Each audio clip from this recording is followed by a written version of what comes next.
Hey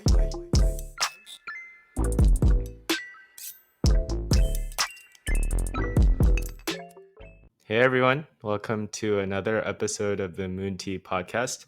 Today we have Monica Lee. And woohoo, for some context, Monica and I are actually friends from like kindergarten, like literally decades back. And like I think like we've both seen each other through our worst and our best, and now as we try our best to become functional adults, I'm uh, I'm very proud to welcome Monica on. She is a doctor, a water quality expert. Also, I don't know, am I allowed to say this? Like one of the world's experts on Legionella. Definitely do not say that.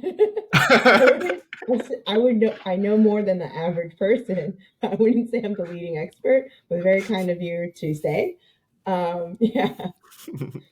And and Monica. Fun fact: Monica is also a listener of the podcast. So maybe I don't know, a year or two ago, she was like, "Hey, I listened to your podcast," and I was like, "Oh, great!" And then I was like, "You should come on," and she was like, "Yeah."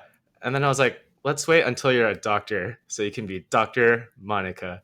Yeah, I was waiting for that invite, and I was like, I guess I'm just not interesting enough without that title. So I get it. Not even, not even. So yeah, we'll get into some stuff, but she's from Los Angeles, currently lives in Baltimore, and is your last name? So Oh, yeah, this Monica is Lee-Masi. yeah. I know I threw everyone for a loop. So I did recently change my last name. I did get married legally. I got a court. Did Congrats. the courthouse wedding, which I highly recommend. But I'm doing the party. We're throwing the party in October, which John is invited to. He's going. So yeah, Woohoo. so I recently changed that. It's I love my hyphenated name just because I think there's too many Monica Lees out there, and it's nice to be I differentiate, be able to stand out a little bit. So, and this is more recent. I did the legal name change actually today. I just walked over to the Social Security Administration. I'm like, hey, I want to change my name. Is that cool? They're like, you can do anything you want. I was like, it's really odd to say that. Whoever the clerk cashier was, I was like, I just want to change my last name. That's all I want to do for today. So yeah, at least they're nice. Baltimore city workers, very nice. Do they have a lot on their plate? Yes. But I'm just glad that they were able to take me, change my name. So as of today, I'm officially Monica Lee-Masi. Long-winded answer. Yeah. Uh, Monica, is there anything you wanted to add to the intro? Well, like John said, I'm a doctor. I recently just finished my PhD program a month ago. I defended on my dissertation, which was on Legionella in drinking water, specifically in premise plumbing. I won't go more into that just because I spent 45 minutes on my defense for that. So a little bit Legionella out for this podcast, but definitely will answer any questions you have. Yes, I'm residing in Baltimore, Maryland. Currently. I currently work as a postdoctoral research fellow at Johns Hopkins. So that my appointment was official 2 days ago, and I so far love research. So it's something I want to continue doing in my future, especially in drinking water and wastewater. So that hasn't changed in the past 10 years. So I've been studying water for the past 10 years. So it's wild that I still love this topic, and things haven't changed for me for that. There was definitely a time where I really wanted to quit and become a baker, own a small bakery. That is a legitimate like career change I was thinking about. But thankfully, my mom told me I can't. As most Asian parents, my dad, I tossed the idea, and he was very supportive. He's like, you got to do what's best for you, and like think about your mental health. Posed the same question to my mother. She just looked at me and said, you can't. So, different types of parenting, they work. I think my mom's parenting was a little bit, or her advice kind of stuck to me a little bit, a little harder than my father's did. So I'm here. I got my degree, and that's about it. Yeah. And now you're ready to be a baker I to make the am. Oh switch. my God. If someone's like, I will invest in your bakery, I would quit researching. Who cares about water? I want to make you baked goods. That's my real passion. So that's still in the back door. But that's yeah. For now, it's research. Probably in the future, I'll be making cookies and croissants. So the best of both worlds if I could do both. But that's kind of a weird career to do researching public health and making baked goods. But I don't know. Futures Yeah. out there for that. I don't know. Yeah. I also want to add a fun fact. Uh, so a few months ago, I moved into a new apartment, and because Monica is a water expert, like more so than if I Googled anything, I I asked Monica for recommendations on like which Brita filter I should get, and she made a recommendation for like one of the fancy like connected to your sink water filters, and yeah, I used it. It was very easy to install, and I admit I brag a little to my friends when they ask about it. I'm just like, oh yeah, my I have a friend who yeah she got her PhD in like water quality, and she recommended this. No big deal. Like It's actually crazy how many people ask me for filter recommendations. And, usually I say your Brita's fine. But knowing John, he's like, no, that's not enough. I want something. You tell me something like that no one else knows about, or, I want top of the line crap or shit. And I'm like, here you go, buddy. So, I like to say to the general public, your Brita's fine. Change your filter every 2 to 3 months. Keep it in the fridge. That's my go to answer. But if you can spend a little money, definitely go for some, install some stuff, filtration stuff into your water system, which is easier. But I'm not yeah. advocating, I'm not sponsored by anyone. So that's just me yelling on my soapbox.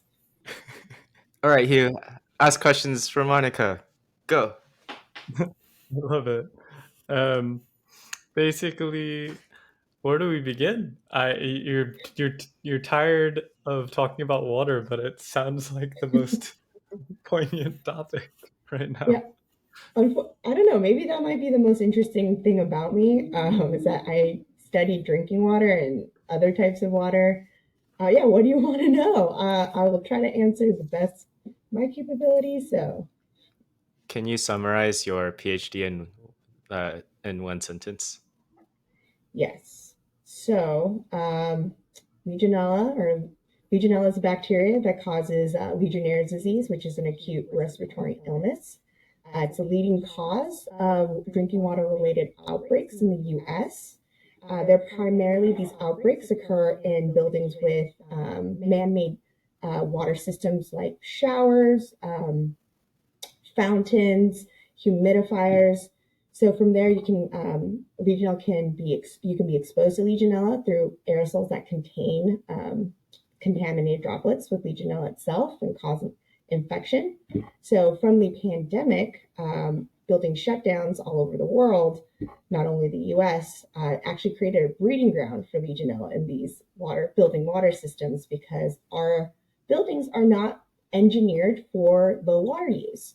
So with low water use, you get water stagnation. You create the perfect environment for this bacteria to grow. And once this bacteria really colonizes your system, it's very difficult to remove. So my research looked at a building that was impacted by this COVID-19 shutdown and looked at effective treatments to remove Legionella from the system. And what we learned is that Legionella it's very persistent, and you can never fully eradicate Legionella from your drinking water system. But what you can do is control for that. And the best solution for the building that we looked into was continuous low level treatment. That is just both safe for building occupants because we want to manage that chemicals or chlorine dioxide or chlorine, whatever disinfectant you use in the drinking water and managing Legionella so that you don't get sick. So that was my research. You heard it here Hopefully that was first. succinct enough. And so, kind of the quick summary then, did you find anything? Did you discover Oh, something? buddy. We're publishing soon, so I can say this. We did find this was a building in our local area, and we did find high levels of Legionella during the pandemic. So what we did was implemented multiple treatment options that are published. Currently there's no federal regulation, but different states have their own regulations. Like New York are pretty stringent on Legionella, especially in cooling towers. There's published guidance from the American Water Works Association, Centers for Disease Control on how to treat your water. We did multiple approaches. We found that the continuous low-level disinfection was really successful in this building, but it's not going to be the same for every building. So my soapbox bottom line is every building needs a water management plan, and that's just at the building level for residents like you and me, continuously flushing your water, making sure, your water doesn't get too warm. If it does, if your cold water lines get too warm, definitely contact your utility or your plumber to get that fixed. Make sure you're replacing your Brita filter every 2 to 3 months. People leave it for 6 months, and I'm just telling you that doesn't do anything for you at that point. You're just drinking tap water, maybe worse. That was the results of my research, and it was a pretty cool research. I was very fortunate to have such a kind of awesome project to work on. So felt very fulfilled in my PhD at the end. That's so cool.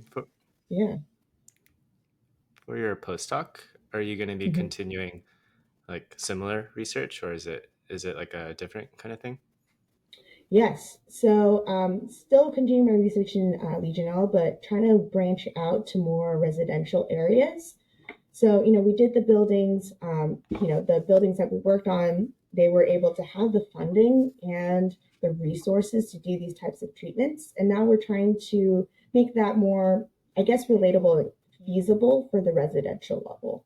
So, especially in Baltimore, there are, differences in socioeconomics, statuses between residents. So, trying to not only understand what the differences are towards clean water, if certain, again, everyone does, despite their economic status, should have clean water. That's kind of period. But we see that that's not the case for many communities across the U.S.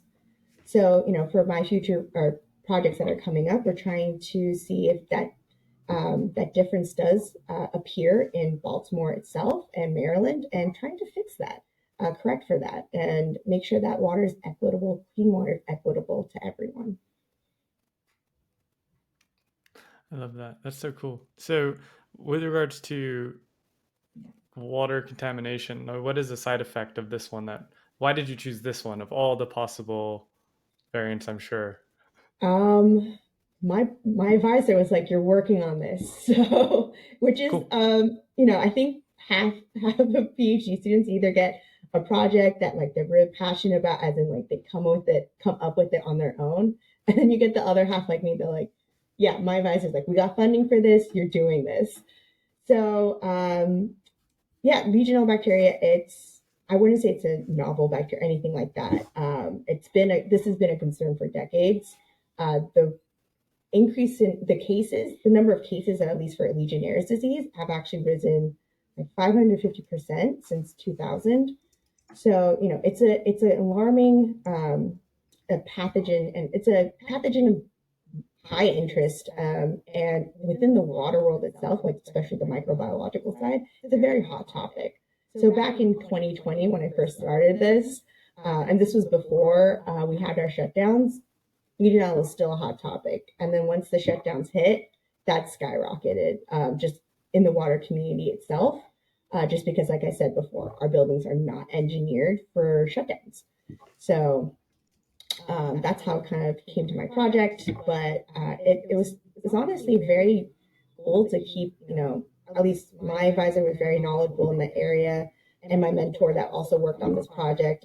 It was great kind of going further, delving deep into this topic, because it kind of opens a can of worms, because it's not just Legionella. There's other premise plumbing or pathogens within your plumbing itself that are of concern. They're just not as highlighted as much as Legionella. So, I think in our country, like, media itself likes to kind of pick a contaminant and really like focus on it. Right now it's PFOS.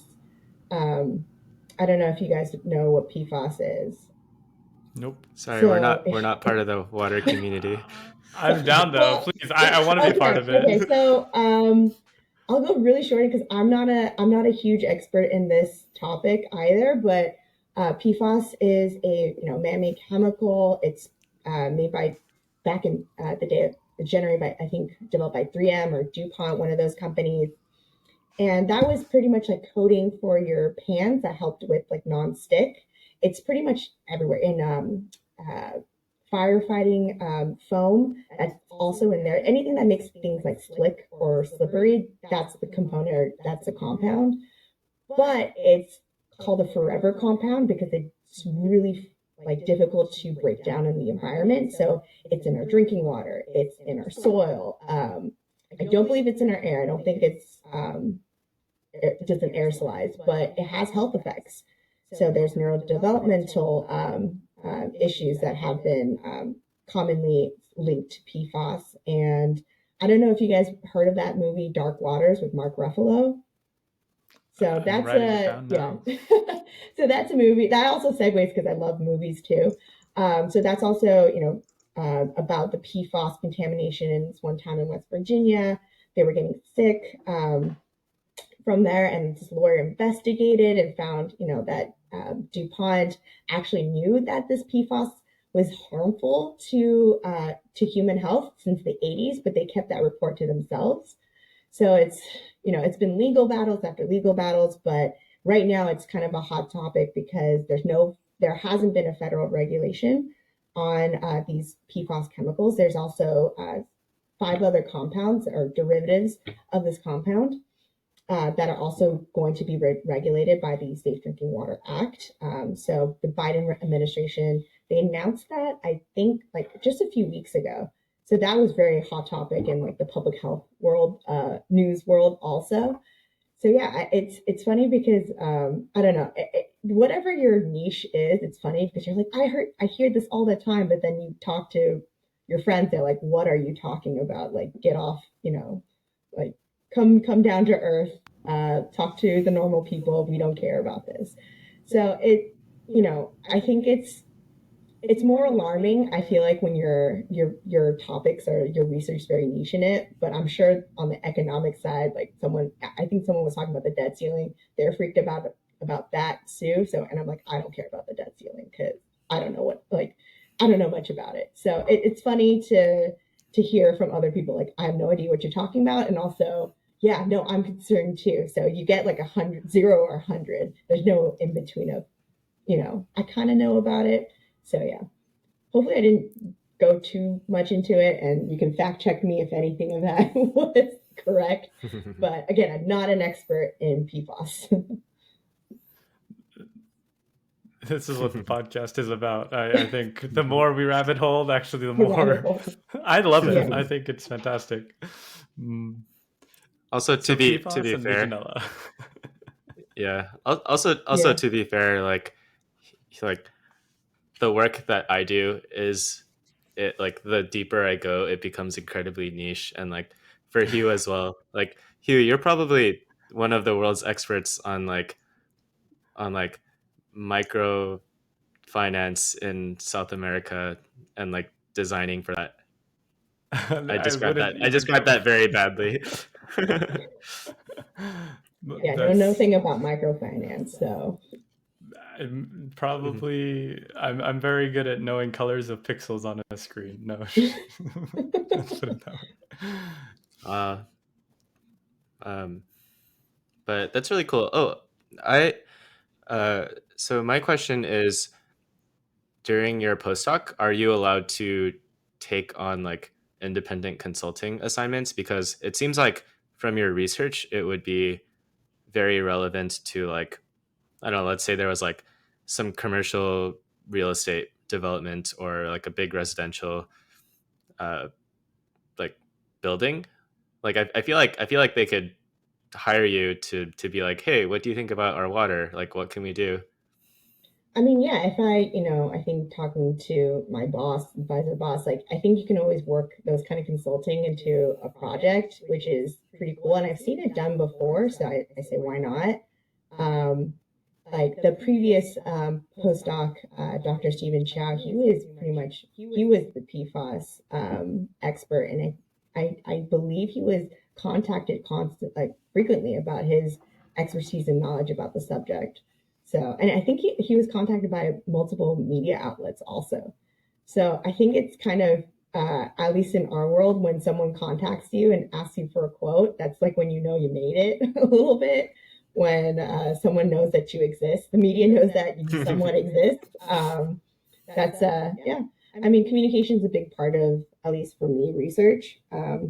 I was very, again, fortunate to have an advisor who was just, he was very big proponent on science communication, and I feel like that has been really integral to my work because you can generate all the data and have all the have really cool results, but if you don't know how to explain it to the general public, they're kind of not useless, but it's hard to convey your point or your results.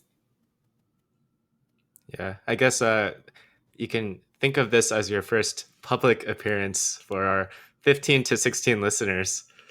I don't know. I feel like in 10 years they're like, you said something in this podcast, we're canceling you, and that's my biggest fear. Well, no, I don't have Twitter, so that's fine. You can cancel me all you want. Yeah, you won't know that you're being canceled. It's okay. I've already accepted that Hugh and I might be canceled someday.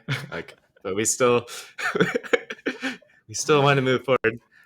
No, I mean, props to you guys for doing the podcast because I know, like, John, ever since I know John, like, you just love to ask questions and learn more and talk to people. So it's really cool seeing you do this format. Like, I was saying, like, I connected with someone with your previous guest, and now Anne, who's now going to be my wedding photographer, just because, like, I was, during my writing stage of my dissertation, I was kind of binge listening to your podcast because yeah, I was just like, I need some kind of entertainment or else this is really depressing. And yeah, PhD, it's not for everyone. If you want to do it, kudos. But if you ask me to do it again, like knowing everything I do now, like I would not have done this. Oh I shit. think I would have, yeah, I wouldn't have done this. It was definitely a journey. I don't regret it, but I wouldn't do it again. So when I hear like movies or TV shows like, oh, I have two PhDs, I think you're an idiot. Why would you put yourself through that twice? Like that's 8 years that you've wasted right there. So I forgot what TV show I heard that from, and I was like, that's the most unrealistic part of that show. That this woman has two PhDs. That makes no sense. It's like having two left shoes. Why? Why? But you only need one, if that. So yeah, I mean, for John, yeah, I know John since forever, and I totally forgot about this until right now. But my mom sent like a little photo album, and there's a picture of you and me from kindergarten. I'll send that to you Jazz. afterwards. Uh, But yeah, when we're little fetuses, we're just really tiny. wow, Yeah, that's amazing. yeah. I'm I think Hans Kim, which is another guest of your podcast, is in that photo too, because I also know Hans from kindergarten. So wow, it's wild. that's Yeah. amazing. That's yeah. Please send that photo. It will bring a lot of memories and wow. Um, well, thanks for sharing, Mon, and also thank you for being a listener. It's like pretty cool that you found entertainment in Hugh and me rambling on and inviting other people to ramble on. Why um, not? Yeah. So you also wrote in the form that you're a movie enthusiast, and so yeah, I'm curious if you could just expand on that. And yeah. Yeah, I mean, I think when I think of like hobbies or like what my biggest interest is, it's movies, like anything like current, old. I think just like growing up with my brother and dad, they would always watch, back then when we had DirecTV and you can get all these channels and no one had to pay for a subscription. We just watch a ton of movies, and I think that never stopped, just because now, like, the cinema, it just always interests me, and even bad movies, good movies, they all interest me. The only thing that I'm not, like, I think I'm getting a little wary of, which I think a lot of people can agree with me, is the Marvel comic book series movies. I feel like they pump those out too fast, so it's like you got to let it kind of simmer. Yeah, so I want to, I was going to be like, I've always also thought about doing a podcast too about, movies, just because I like movie reviews, old past, just because, I don't know, maybe it might be too, the podcast market might be too inundated with movie podcasts, but I was thinking of doing it as like movies my dad likes as the title, and we just review movies that my dad likes, which is a lot of Nicolas Cage movies. Ah. Oh my God. Yeah, he loves Nicolas Cage, which is really wild. And a lot of, I think John Travolta and all those movie stars from the past. I'm trying to think what movie he just absolutely loved, with like all his like old action star movies, movie stars. Uh, Expendables. We've watched, I think, all three together. They're movies. I love action, but they're movies, but he loves them just because like John Claude Van Damme is in it. I can't name the other actors on the top of my head, but yeah, Jason Statham. Well, he's a little bit younger than the older cast. Rocky, who played Rocky Balboa? What was the actor's name? I'm like blanking on his name right now. Sylvester Stallone. Sylvester Stallone was in it. And then, gosh, I could just name all of them right now, but I think, yeah, those types of movies I would definitely review. Unfortunately, I don't have a podcast. I just like to talk to them with like friends, and they have no idea what I'm talking about, because I'm the only one who kind of watched these movies. Or I feel like older men also watch those movies. So yeah, it's weird conversations at the bar. I feel like, yeah, have you watched this? I've talked to weird bartenders. I wouldn't say weird, but bartenders about like Kevin Costner movies. And I'm like, yeah, he did one baseball movie. And he's like, no, no, no, no. He's done three baseball movies. I was like, okay, so maybe one too many for Kevin Costner. But yeah, I mean, I love like anything that anyone, refers to me. I love to watch it, love to, talk about it. So pretty much, yeah. Out of curiosity, what is the one movie that you wish more people watched? Forrest Gump. That's also because that's my hands down favorite movie.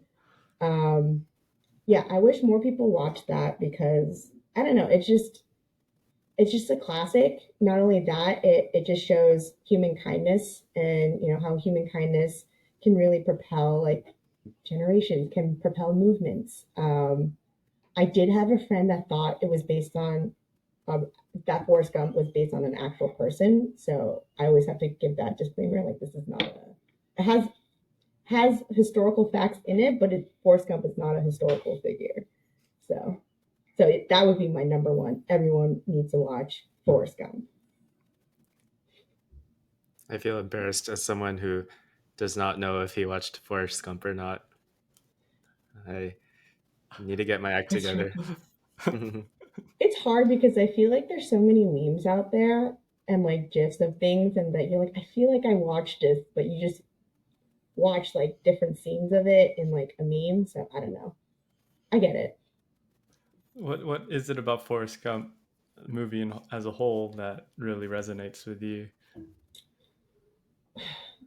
I think all the friendships that he makes, and like all the impacts that, like, again, it's fictional, but like all the like little things that he does that like that has such a huge impact on like certain historical events, and also the soundtrack. Like there's one song by Fleetwood Mac when there's a scene where he's just running across the nation.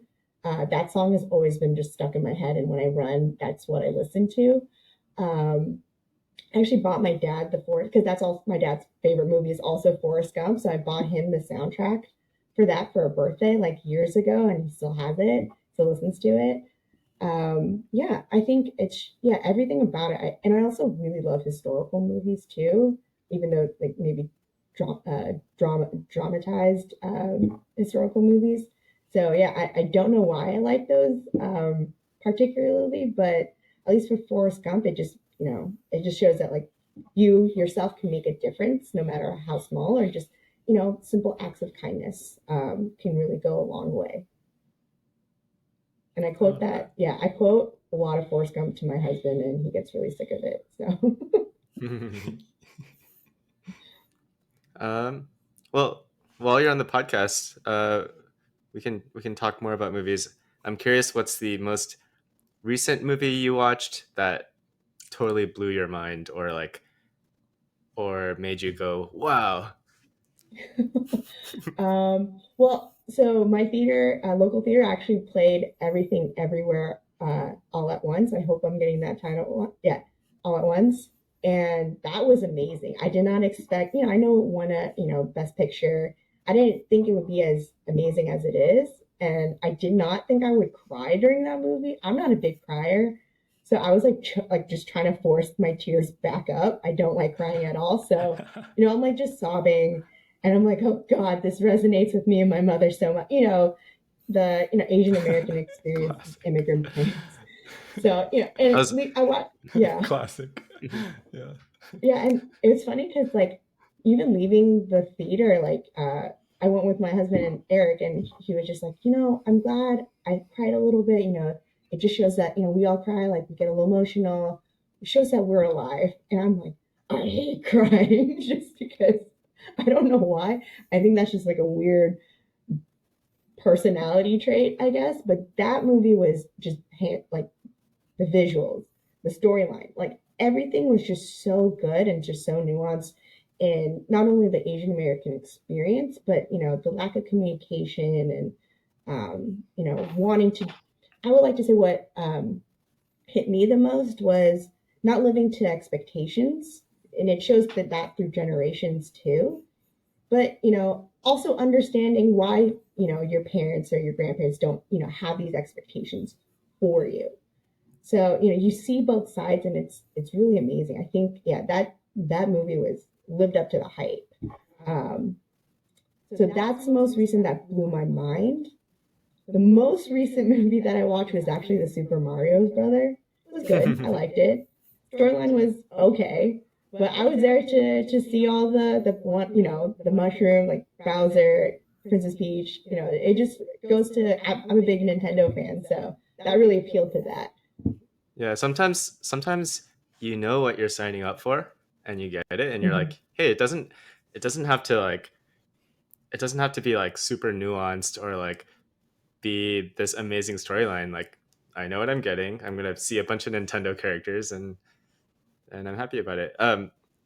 I also watched Everything Everywhere, and and yeah, it's so hard for a movie to talk about the multiverse in a way that like doesn't make people confused. But it was also amazing because it's a story about immigrants. It's like a family story, and it's also a love story. Like how did everything come together? Yeah, Like I mean, writing amazing. Were they probably dropping acid when they wrote this? 100%. It's like so, like as much as I love the visuals, like some of the like universes were really weird. I like the sausage and hot dog fingers was like that kind of tripped me up. I wasn't a fan of that part, but but everything else, like you're right, like it just hit so many points, and and it didn't do it in such a way that like no one could understand. it brought in the general public.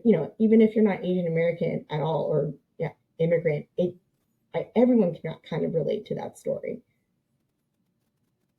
Hugh, did you watch it? It's all in a donut. Well, isn't it in a bagel? Bagel. Oh no! Bagel, See, when she's this Oh, is so skinny. Hugh, you didn't embarrassing. watch it. You're a phony. You didn't watch Oh it. no! Oh gosh, I'm an embarrassment. Take me off. Cut me out. Yeah. Also, that actress, I think it's Stephanie Sue. She did great. Probably butchering her name. Like, wow. Like, I want to see. I'm glad I'm seeing more, just broader, like really great actresses coming out. I know she's doing another like kind of raunchy movie called like Joyride with like other Asian American actresses. So I'm like kind of excited just to see that, because like we can do something profound. We could do something really stupid. Let's just do it all, Let's have hire more people, create this more story so that we can create great movies and also really stupid movies. So I'm not everything has to be definitely, great. yeah. I'm definitely intrigued when a cast is like mostly Asian, and I'm like way more inclined to watch it because I'm just like, whoa, that's like not something I saw as a child. Like, yeah. And Yeah. like I remember, I guess not a movie, but uh Beef on Netflix. Um the like the tall Asian guy who's the brother on the show, like he was on Jimmy Kimmel, and I remember seeing that and being like, oh, I literally cannot remember the last time I saw like a young Asian man on Jimmy Kimmel, and he's my age, like he's Yeah. our age too. So I was like, this is like actually really cool to see because not something that not something that I saw as a child. Like there was no like, oh, I want to, like there was Jackie Chan, That's it. Yeah. and yeah, and I was like, oh, I don't know how to jump up the wall like that. Like how he would like jump up the wall with his Parkour. feet and like Yeah. do all those and like just have amazing like fight scenes. And yeah, it's really cool to see like Asian actors who don't have to do something so exaggerated. Like, and you don't have like, you can just be like a nuanced character. Like you can be like an angry Asian gangster, or you can be like a just like a balanced person. So yeah, I'm Yeah. like really, it's really encouraging to see that. No, I love that series too. And it was weird because it's like all based in like Los Angeles too. So a lot of the places I was like, oh shoot, I've been there. We've probably eaten on some of the no, we've had eaten together at one of the restaurants. Really? Yeah, it's like a bone beef soup. I Solongtang shop. I think like we either took out food from there after one of our nights we drank in LA, and we got takeout from that restaurant. And I was like, oh my god, that's one of the restaurants. Even like the scenes with like the church was really interesting, and that's actually like one of my really good friends like gospel team, and that was like shot at her church. She's Wow. met the actor who plays the pastor, um, and then her sister has met the actor who plays the husband, the stay-at-home husband in the show. And it was like a lot of like 6 degrees of Kevin Bacon. But yeah, that show is really interesting because it shows, I don't know, it's such a stark contrast to like Crazy Rich Asians, because you see like the glamorous life of like, more well-off Asians, but then you see the struggling ones, and I think those don't get they don't get, I guess, really told as often. Um, yeah, I know there's like some movies like that do tell about like the LA riots. I think at the top of my head, it's named. Ooh, I don't. It's I don't know if it's Gook, but I think that's the title of the movie. That's also like a derogatory term, so don't cancel me or cancel me, whatever. But I do that think was, there's a movie with that name. yeah. So So that yeah. also like kind of highlighted like the struggles in LA during like the LA riots and the Rodney King riots. But it's cool to see those kind of, those kind of movies and those kind of stories be told, because I don't know, Crazy Rich Asians, cool movie, but I don't think it's our Black Panther. Not at all. I feel like there's going to be better movies that will, get to that level. But again, it was cool seeing an all Asian cast, telling a story about, like, kind of, I wouldn't say Cinderella, but that kind of storyline. I had issues with that movie because one unrealistic thing was that the boyfriend, Beyonce, didn't tell the main character anything about his life previously. I was like, and just threw her to the wolves. I was like, that's unrealistic, and that gives me hives, because if if my boyfriend's like, yeah, I'm really well off. Here's my crazy, strict mother. I think I did not warn me about that. Divorce, breaking up. We're over it. I think one of the scariest things I will say on earth are Asian women who don't like you. Older Asian women, yeah, they're very intimidating. When they like you, best friends. When they don't like you, oh my god, I'd rather be eaten by sharks. It's like one of my peers telling me that they're disappointed or they don't approve of me. That's right up in my top 5, next to getting eaten by sharks, spiders. I'm trying to think of something else. Yeah.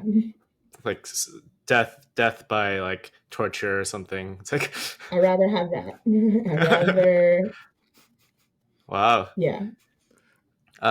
One for me, there's this one trope. It's not terrifying to me, but it's a pattern that I see, which is I'll have a friend who he'll be like, oh, I started dating someone, and then, well, a few months later it doesn't work out, and then I'm like, oh, what happened? And then he'll be like, oh, like she wanted me to go to church, like, blah, and then I'll be like, wait, this is a Korean Christian girl? Like, dude, I could have told you. Like for for me, that's the trope of like for some of my friends, I'll be like, oh, like you're either gonna need to corrupt her away from. Okay, if people are listening are Christian, I'm sorry, but I was like, you're either gonna need to like take her out of the church or just like give up. So that's like my trope of like the Korean Christian girl. Yeah. But They're very tenacious, so I feel like it's hard to corrupt them. I don't know. That's a trope. I mean, it's funny because beef. There's like that conversation, like, did you find a nice Korean Christian girl to marry? And he's like, not yet.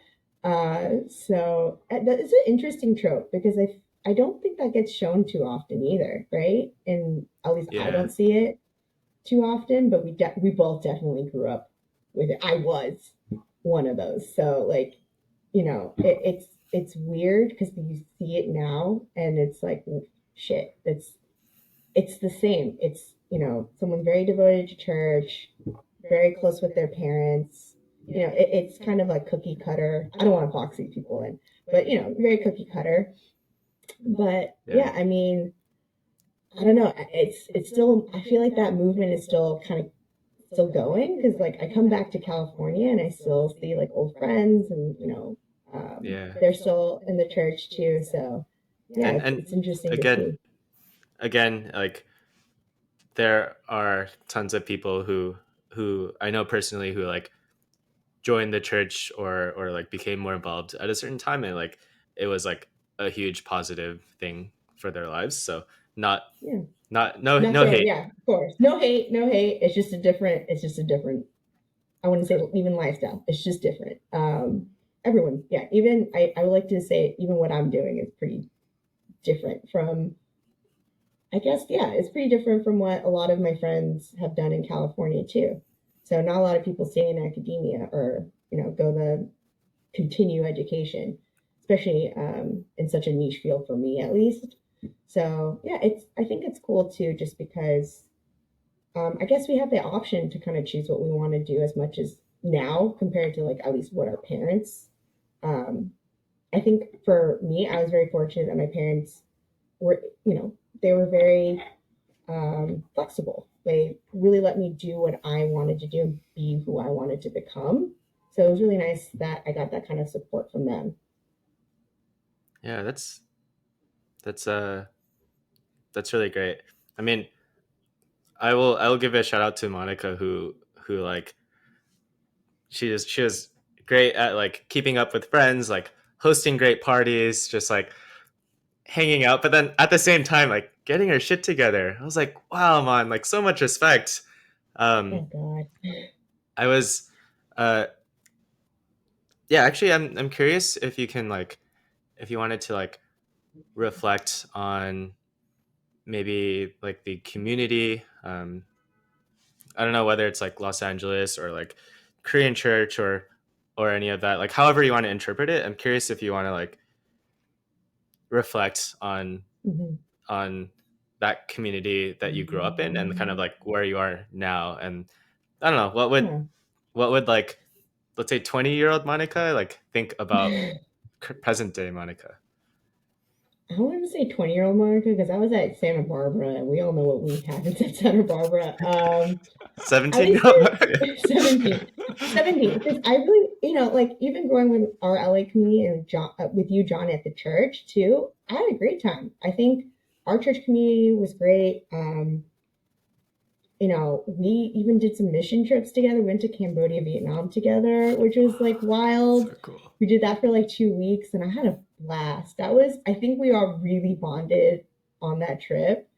Um, yeah, like it's interesting growing up in that community because I feel like, there's some good sides because you get a lot of support in some ways, but there's some downsides because this is just reflective of my past, but I felt like, the church is kind of generating one type of person, especially, for the female, for the women, just one type of kind of person. There wasn't too much diversity in that. So that's where I think I stopped, with, going to church and that community because I felt even, my first 2 years when in my undergrad and I joined, a church organization, it felt the same. I felt like I had to be a certain way, which is still not bad if that's what you want to be. But for me, I felt my life going a different direction, and it did. So, I left the church, kind of did my own thing, and kind of directed my path somewhere, a little bit different. And again, both sides are not bad at all. I think it's just I feel like me myself, I outgrew that kind of personality, and then I kind of formed my own kind of going forward, and that really kind of helped me get to the point that I am right now. And I never toot my own horn, but I will do for that one. I throw some great parties. Holy shit, I can throw a mean party. Past life, I should have been an event coordinator or something on that end. But yeah, living in Los Angeles is great too. And also, I don't plan to move back, which is, very sad for my parents. But I feel like for me, I outgrew California itself. I love going back. I love visiting everyone like John and our other group. And for Eating me, tacos. eating tacos, that's our tradition. We always go to Angel's Tacos Mm. food truck and or Avenue 26, get tacos. But yeah, it's a different vibe in California. As much as I like to say it, it's a different pace. It's a different mindset, a little bit different values. And I feel like East Coast coming here at first it was very hard to adjust, and then the pandemic hit.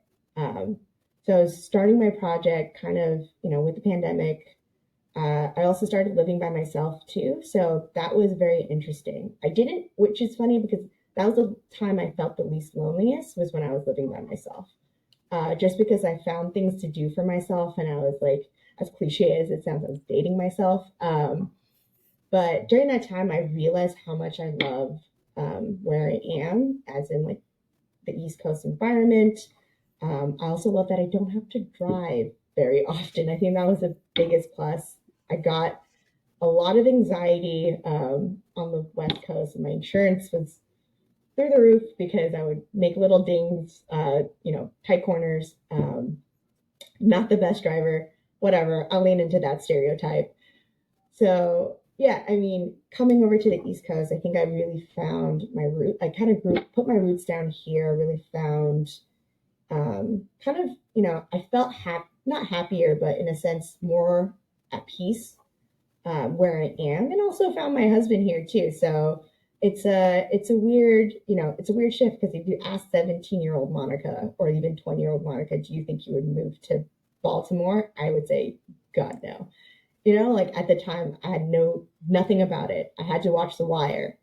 I came here and I was like, holy shit, very accurate in certain ways. But I appreciate the beauty of Baltimore itself. Also, it's taught me a lot of things, opened me to new opportunities. So I would like to say, my journey here, I don't regret any part of it. I think I am where I am because I had to go through those struggles. I had to break away from some things and attach myself to other things too. Is Baltimore home? As of now, it is, but I'm also looking to start a new chapter in my life too. Maybe moving to a different state on the East Coast or maybe the South. But yeah, I've been here for 5 years. Love the city, but I don't know. I'm still young, 30. 30 is a new 20. I don't know, but yeah, I feel that itch to kind of still explore more, and I'm really grateful that I have a job that, or at least for now, I have a background that I can kind of be flexible in my next position. I love that. I'm kind of curious, that's the past Mon to the present Mon. And I don't really like the 5-10 year question, but Mhm. one thing I once heard was, if you see yourself in 10 years, what are some traits or character traits or things you'd like to aspire towards? Or are you hoping that the future Mon Yeah, you would grow into? yeah, definitely being more decisive because I feel like I'm definitely a people pleaser. So maybe, refocusing that. I don't want to lose any of my sarcastic personality. I definitely want to hold on to that into the future. But definitely being able to, just be kinder. I feel like nowadays, and I know I said this, I don't want to talk about politics at all, but, our current political environment and, our situation in the US, it's just, I feel like kindness goes such a long way, and that kind of circles back to Forrest Gump, just, doing simple acts of kindness and not losing gratitude for the little things in your life and the big things in your life. So being more, setting more gratitude in my life. I hope that gets more established in 10 years. I love If that. we're still alive. I don't know. The aliens might come. We might. Yeah. Global So warming might, global warming who might destroy knows? anything. Legionella might take over. No. Oh God, I hope not. I hope. Good thing. Well, one thing I will say about Legionella, if we do contract it, people like younger populations comes out as like a milder flu. So older populations that get really knocked out by it. So yeah. So I know people just went to Coachella. I'm just letting you guys know there's misters over there. If you feel like you got a cold, like some like cold flu, afterwards, it's definitely because of those misters, 100%. Oh, shoot. Really? Yeah. So I don't want to say 100%, Oh, yeah, yeah. 99%. I don't want to be, but yeah, Whoa. yeah, because I think people don't really understand, the whole mechanism too of how, you can contract these like respiratory bacterial pathogens into your system, and misters are a huge way, or like a big exposure pathway.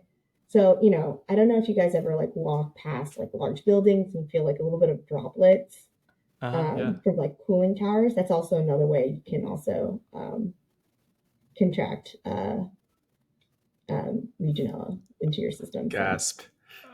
Yeah, You know too much. Do you when I you know too see much. a mister? When you see a mister, do you like cross the road? Avoid. I cross the road. I cross the road. Cross the road. I still take showers in like hotels, which is like also another big source of outbreaks. I've got. I think again. There's no. I'm just saying this now. I have not gotten tested for it after. I went to a hotel once, took a shower, felt like sick, like I had the flu. Got tested at a hospital because it was pretty bad. They couldn't find anything, but they didn't test me for Legionella. So 100%, 99%. I need to stop saying 100%. Pretty sure I contracted something from that. Flush your water, guys. Flush your water. Change your filters. If you drink water contaminated with Legionella, you'll be fine. Can't enter through the gastro pathway, so you're fine there. Someone sent me a meme saying like, "Oh, I drink air conditioner water, and all I got was Legionnaires in this T-shirt." I was like, "Incorrect. You cannot contract Legionnaires disease by drinking water." Incorrect. Incorrect. This meme is false. Is untrue. So I remember one time we were eating tacos. I think you had a cup of water, and you took a sip, and then you just like didn't drink it anymore. And I remember just being like, "Damn, this girl knows how to like test for pathogens in her water." Like, I feel so like what am I gonna do when like things are not I great and like I have no skills? I absolutely know what you're talking about because I think someone called in our group called me out on just taking a sip. That water tasted like hose water. That's why I only took a sip. And I was like, yeah, this is definitely from the back, from a hose. Like, but I'm still alive, so what doesn't kill you makes you stronger, I guess. I don't know. But yeah, I mean, I definitely know that time you're talking about because I think it was Paul or someone. Our other friends was like, why such little sip? What are you not telling us? I'm not telling you anything. I like to live, ignorance is bliss. I like to go with that quote for life. Yeah. On the other hand, like now I'll like fill up my water bottle with the filtered water from my apartment, and I like carry it around with me, and like don't drink water from other places. But now I know, avoid the misters, avoid the droplets coming out of the sky. I'm gonna have a poncho on as well. Hey, look, you can only live your life in so much fear. What do I know? Go ahead and run through those misters. I can't stop people from living their lives. I can only give them, mediocre advice, pretty much, on water. Oh, I guess. Oh, it's almost been an hour. Monica, do you have any generic words of wisdom or anything you want to say to our 15 or 16 listeners? um, Keep listening to the podcast. Definitely find business connections through. I did from the podcast. Um, I guess just again going back to just being kind to one another. I know it's very cliche to say, but my time living in Baltimore, just knowing not the so great things about Baltimore, but also seeing how kind people are here, and seeing how much that can really make someone's day or life. So yeah, just be kind to one another and flush your water. So And if people want to reach out to you to hire you for a big contract or to invite you onto CNBC to ask you about the Legionella crisis, how can people find you or learn more about your work? oh damn, I hope not. I hope CNN doesn't contact me. Yeah, so my email is emily267 at ghu.edu because I'm the 267th person with the initials Emily at Hopkins. And LinkedIn, you can just, since my name is now a little bit more unique, you can just type in Monica Lee-Masi. You can find me there. Please don't contact me if you want a quote. That will make me feel very nervous, but also let me know that I've made it. But also, I won't give you a code. I'm afraid of media a little bit, but I need to work on that. Also, in 10 years, being able to talk to a reporter. That's also on my bucket list. I love it. About your You heard baking it here company, of first. course. Yes. Yes. Yes. Not about Legionella, but baking. No. Yes. Yeah. I also want to say thank you for having me on. This is great, and just felt really honored to be a guest. Right back at you. Honestly, thank you so much, Monica, for coming on and joining us on another episode of the Moon Tea Podcast. And for Yeah. anyone new tuning in or tuning in for a while, thanks. And we're a podcast that talks about craft, community, building meaningful careers. If you're ever interested on coming on, just reach out.